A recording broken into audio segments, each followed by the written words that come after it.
The silent cry the bridge of the TDS horizon hummed with quiet efficiency as Admiral Sarah Chen reviewed the daily patrol reports.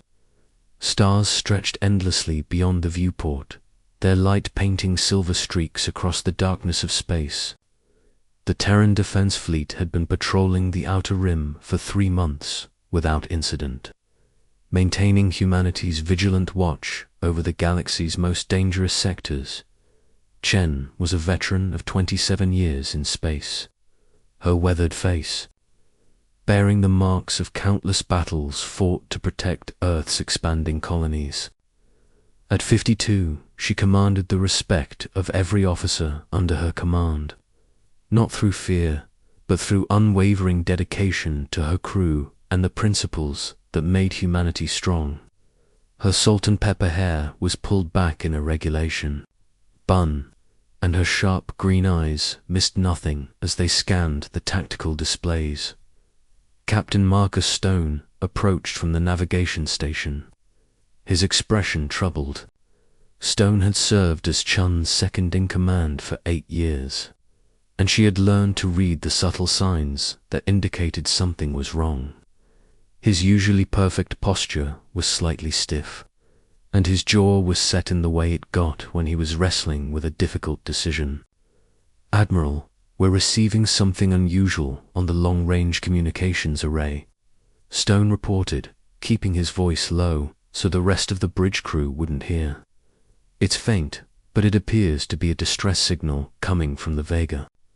Sector Chen's eyebrows rose slightly. The Vega sector had been declared off-limits to all human vessels 50 years ago, after a series of catastrophic expeditions had vanished without trace. The region was filled with spatial anomalies that played havoc with ship systems, and the few vessels that had returned brought reports of impossible phenomena that defied scientific explanation.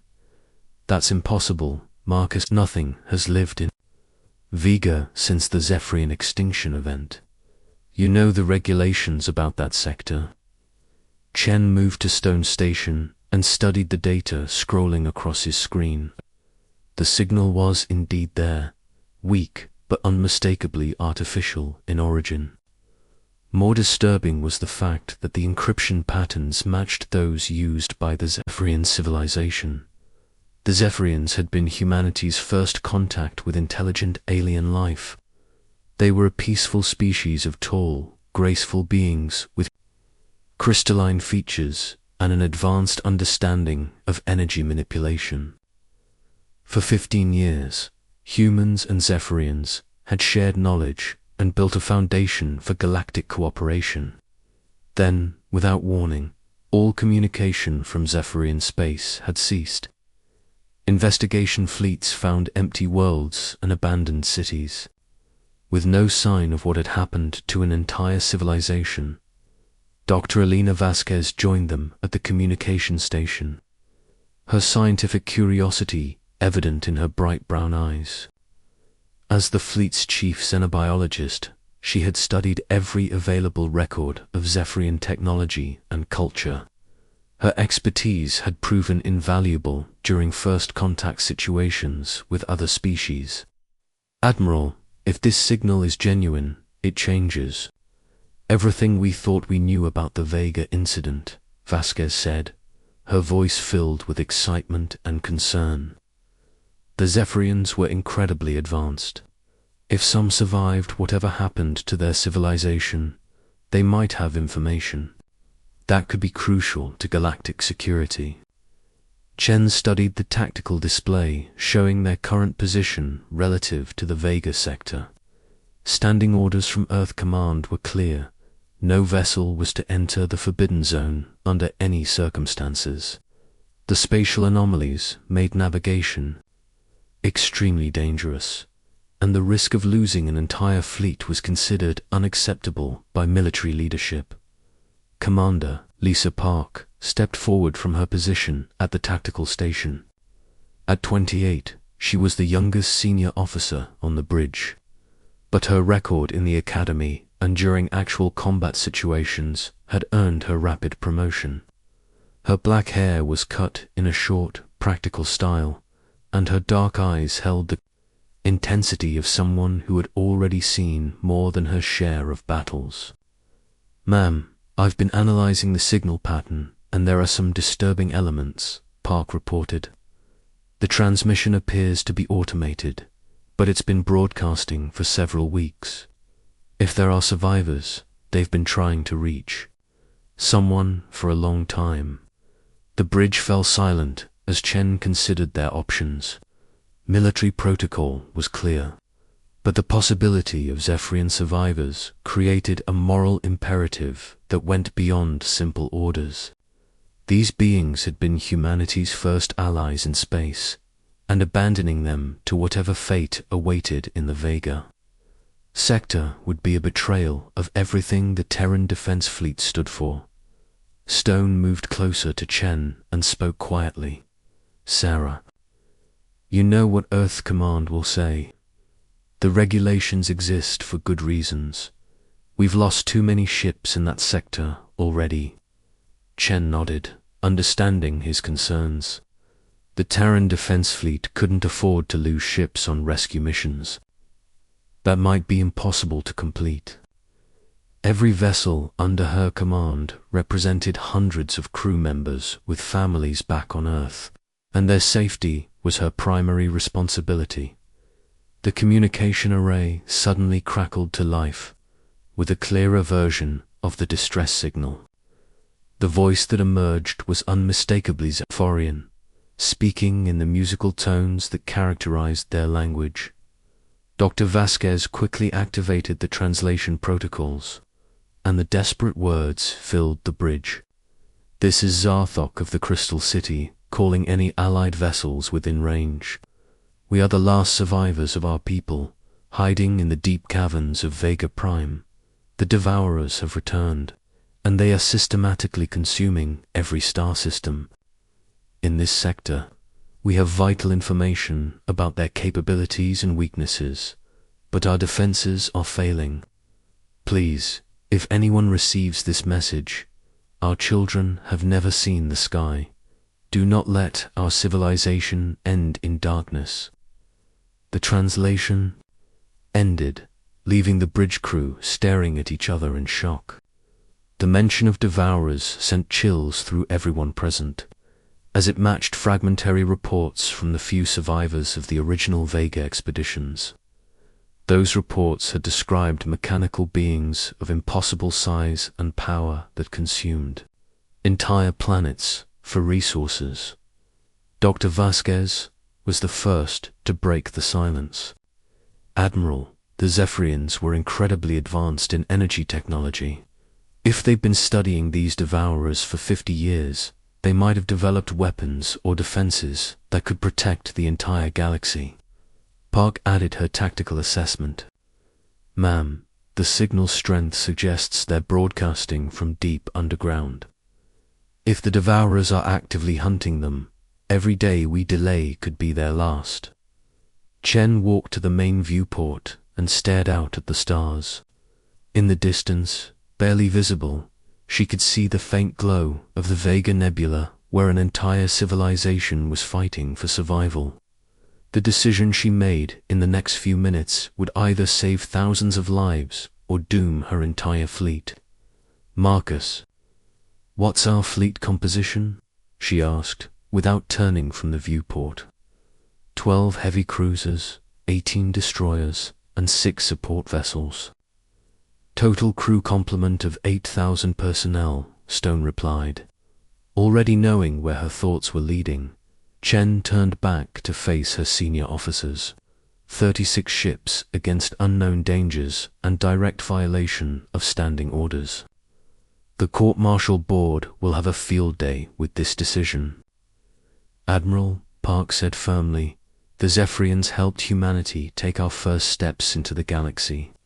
They shared their technology freely and never asked for anything in return except friendship. If we abandon them now, what does that say about who we are as a species?" The young commander's words struck to the heart of the matter. Humanity's greatest strength had always been their willingness to help others, even at personal cost. It was this quality that had earned them allies throughout the galaxy and established Earth. As a beacon of hope in an often hostile universe, Chen made her decision with the certainty that had carried her through decades of command. All hands. This is Admiral Chen. We have received a distress signal from survivors of the Zephyrian civilization.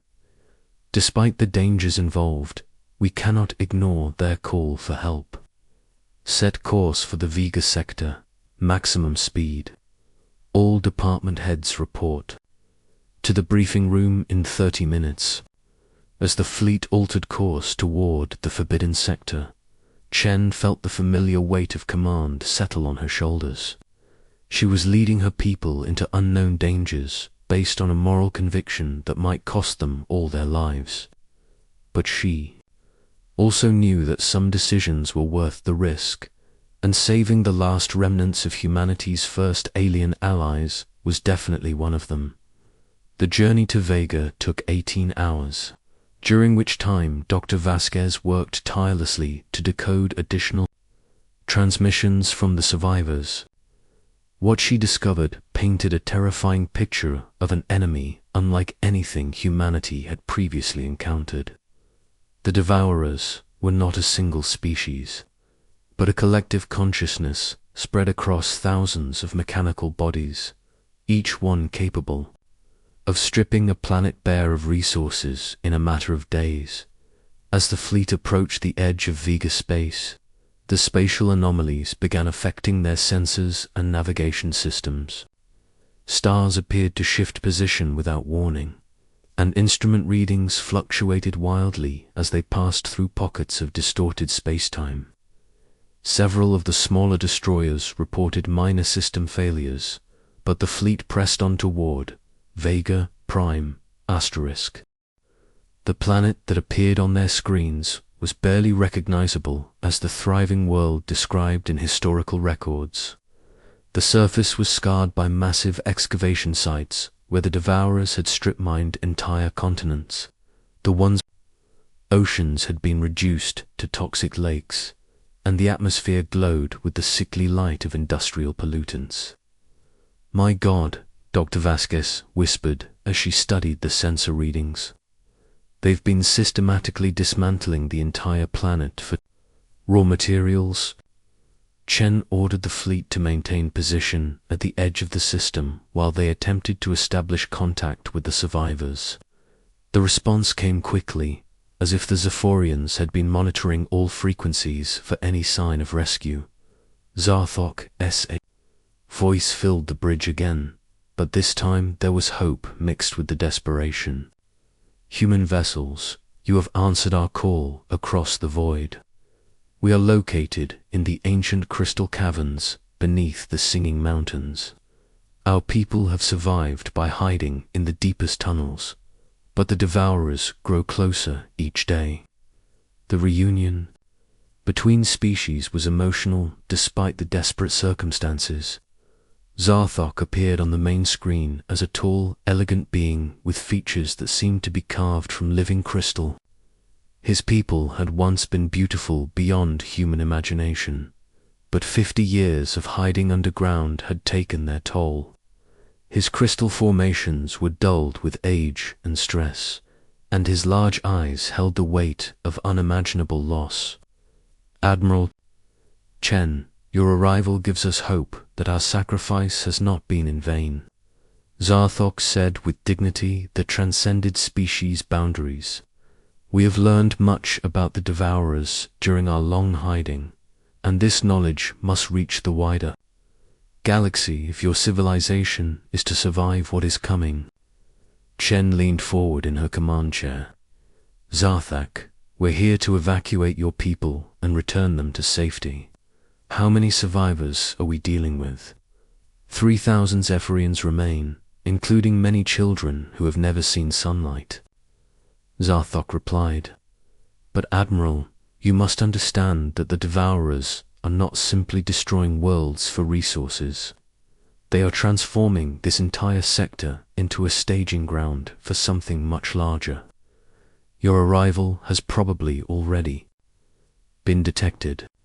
As if summoned by his words, the fleet's long-range sensors suddenly detected massive objects emerging from hyperspace at the edge of the system. The shapes that appeared were unlike any starships in known databases, vast mechanical constructs that seemed to absorb light rather than reflect it, creating holes in space itself. Battle stations, Chen commanded as alarm klaxons echoed throughout the fleet. All vessels, prepare for immediate combat operations. The Devourers had arrived, and humanity's most powerful fleet was about to face an enemy that had already consumed an entire civilization. The rescue mission had become something much more dangerous, a desperate battle for survival against forces that threatened not just the Zephyrians, but every living being in the galaxy. Asterisk thunder in the void, the Devourer fleet materialized from hyperspace like a plague of metallic locusts, their dark holes absorbing the light of distant stars and creating voids in space itself. Admiral Chen watched in grim fascination as sensors counted 47 enemy vessels, each one larger than her biggest cruiser and bristling with weapons technology that defied human understanding. Admiral, the lead Devourer ship is broadcasting. On all frequencies, Commander Park reported from her tactical station. It's not a communication attempt. They're scanning our entire fleet. The bridge lights flickered as something passed through their shields like they weren't even there. Every crew member felt a cold touch in their minds, as if something utterly alien was examining their thoughts and finding them wanting. The sensation lasted only seconds, but it left everyone feeling violated and afraid. Dr. Vasquez was studying the readings from her science station when she suddenly went pale. Admiral, those scans just downloaded our entire database. They know everything about human technology, our homeworld locations, and our military capabilities. Chen felt ice form in her stomach as the implications hit her. The Devourers hadn't just detected their rescue mission, they had turned the entire human fleet into an intelligence-gathering opportunity. Every tactical advantage humanity possessed had just been handed to an enemy that had already destroyed one advanced civilization. Zarthak's voice crackled through the communication system with urgent warnings. Admiral Chen, you must listen carefully. The Devourers do not negotiate or show mercy. They will analyze your technology and then eliminate every trace of your species from the galaxy. Your only chance is to use tactics they cannot predict. Captain Stone was coordinating defensive positions when the first Devourer attack began. Instead of conventional weapons, the enemy ships fired streams of what looked like liquid metal that wrapped around human vessels and began dissolving their hulls. The destroyer TDS Falcon disappeared in minutes, its crew's final transmissions cut short as their ship was literally consumed. All vessels, implement emergency scatter protocol, Chen commanded as more destroyers came under attack. Do not let them surround you. The human fleet dispersed throughout the system, using their superior speed and maneuverability to avoid the Devourer's devastating weapons. But Chen knew they couldn't run forever, not with 3,000 Zephyrian survivors trapped on the planet below. Commander Park suddenly looked up from her tactical display with excitement breaking through the fear. Admiral, I'm detecting massive energy buildups in the crystal caverns where the survivors are hiding. The Zephyrians aren't just hiding down there, they're powering something big. The answer came when beams of pure energy erupted from multiple points on Vega Prime's surface, striking several Devourer ships with enough force to punch through their armor. The mechanical vessels staggered under the assault, their perfect formations breaking apart as they tried to locate the source of the attacks. Zarthak appeared on the main screen again, his crystal features now glowing with inner light. Admiral, My people have spent 50 years building weapons from the core crystals of our homeworld. We can damage them, but we cannot defeat them alone.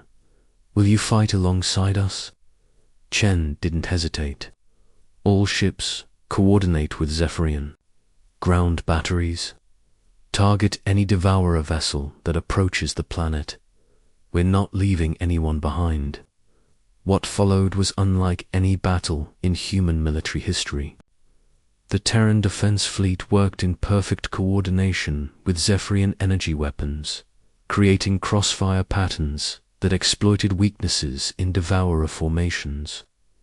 Human ships would draw enemy fire while ground-based crystal cannons struck from unexpected angles. Dr. Vasquez made a crucial discovery when she analyzed the enemy's behavior patterns. Admiral, the devourers are operating as a collective consciousness. They share information instantly, but that also means they think in predictable patterns. If we can disrupt their coordination, we might gain an advantage. The breakthrough came when Commander Park suggested using human creativity against machine logic. Instead of following standard military tactics, the fleet began implementing random, chaotic maneuvers that the devourers couldn't anticipate. Ships would suddenly reverse course, fire at empty space, or perform maneuvers that seemed tactically insane but somehow worked. Captain Stone led a group of destroyers in what he called the Madman's Gambit, flying directly at the largest devourer. Ship while spinning randomly and firing in all directions. The enemy's targeting systems couldn't lock onto vessels behaving so erratically, allowing the human ships to get close enough to launch torpedoes at point-blank range. The tide of battle began to turn when the Zephyrians revealed their ultimate weapon. Deep beneath the planet's surface, they had been growing a massive crystal formation that could channel the energy of the planet's core into a single devastating blast. The weapon required precise timing and perfect coordination between surface installations and the human fleet. Admiral, we have one chance to end this. Zarthog transmitted from the planet. The core crystal can destroy their command ship, but we need your fleet to keep the other devourers away from us while we charge the weapon. Chen looked round, her bridge at the faces of her crew. They were exhausted, scared, but absolutely determined to see this through. These people had volunteered to risk everything for aliens they had never met, and their courage was about to be tested to its limits. All vessels form protective perimeter around Vega Prime. No devourer ship gets through, no matter what it costs us. The final phase of the battle was a desperate holding action as the surviving human ships threw themselves between the devourers and the planet. The cruiser TDS Thunderbolt sacrificed itself to stop 3 enemy vessels from reaching the surface, its captain's last words being a defiant challenge to the machines that thought they could consume the galaxy. Commander Park distinguished herself by leading a squadron of damaged destroyers in suicide runs against devourer positions. Her tactical brilliance kept the enemy confused and off balance while the Zephyrians completed their weapon preparations. Dr. Vasquez made one final contribution by discovering that the devourer's collective consciousness had a weakness. They couldn't process simultaneous inputs from too many sources. She coordinated with the Zephyrians to create feedback loops that overloaded the enemy's shared network, causing temporary confusion that human forces exploited ruthlessly. When the core crystal finally fired, the beam of energy was visible across multiple star systems. The Devourer command ship, a massive construct the size of a small moon, simply ceased to exist as every atom in its structure was torn apart at the quantum level. The destruction of their central node sent shockwaves through the collective consciousness, causing the remaining ships to halt their attacks. The sudden silence was almost more terrifying than the battle had been. For long minutes, the surviving human and Zephyrian forces waited to see if the enemy would resume their assault. Then, one by one, the Devourer ships began withdrawing toward the edge of the system. Sarthak's voice filled the bridge one more time, now carrying hope instead of desperation. "Admiral Chen, your people have saved not just our survivors, but potentially every living being in this galaxy. The Devourers will remember this defeat and think twice before attacking worlds protected by the Human-Zephyrian Alliance." The evacuation of the 3,000 Zephyrian survivors took 6 hours, during which time both species shared knowledge and experiences that would shape their future cooperation. The children who had never seen sunlight wept with joy as they looked upon stars for the first time, while their elders began planning new colonies where their civilization could rebuild. Admiral Chen stood on the bridge of her battered flagship as the combined fleet prepared to depart Vega space. Half of her original ships had been destroyed or severely damaged, and nearly 2,000 crew members had given their lives to save people they had never met. But as she watched human and Zephyrian vessels traveling together toward a better future, she knew the sacrifice had been worth it. Dr. Vasquez approached with a datapad containing preliminary analysis of the Devourer technology they had recovered. "Admiral, the Zephyrians want to share everything they learned during 50 years of hiding. Combined with our own observations, we should be able to develop defenses against future attacks." Captain Stone, his arm in a medical sling but his spirit unbroken, joined them at the viewport. "Sarah, Earth Command is going to demand explanations for what happened here. We violated direct orders and lost half our fleet."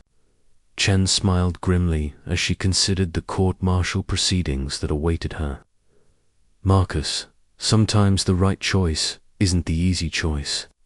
History will judge whether we did the right thing here."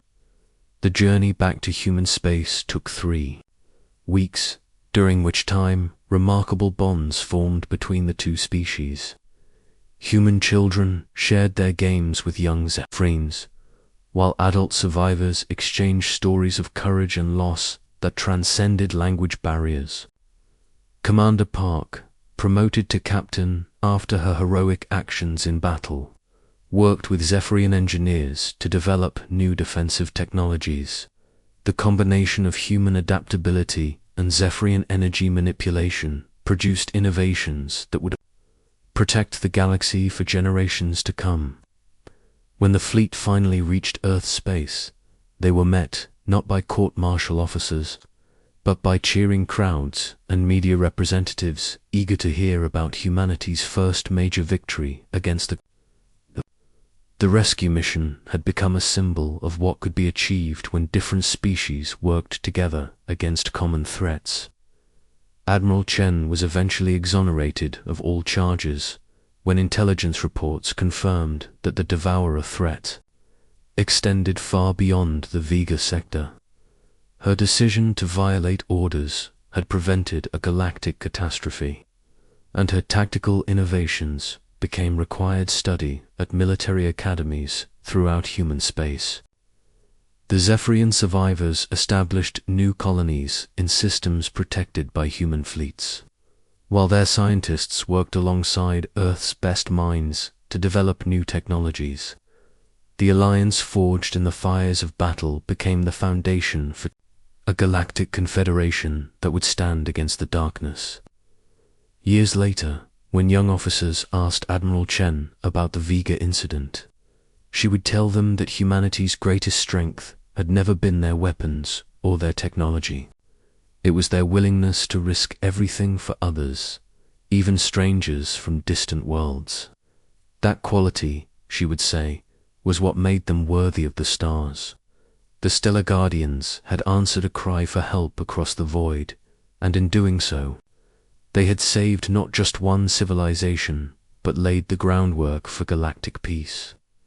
The thunder of their arrival at Vega would echo through history as the moment when humanity proved that hope could triumph over even the darkest threats in the universe. Asterisk.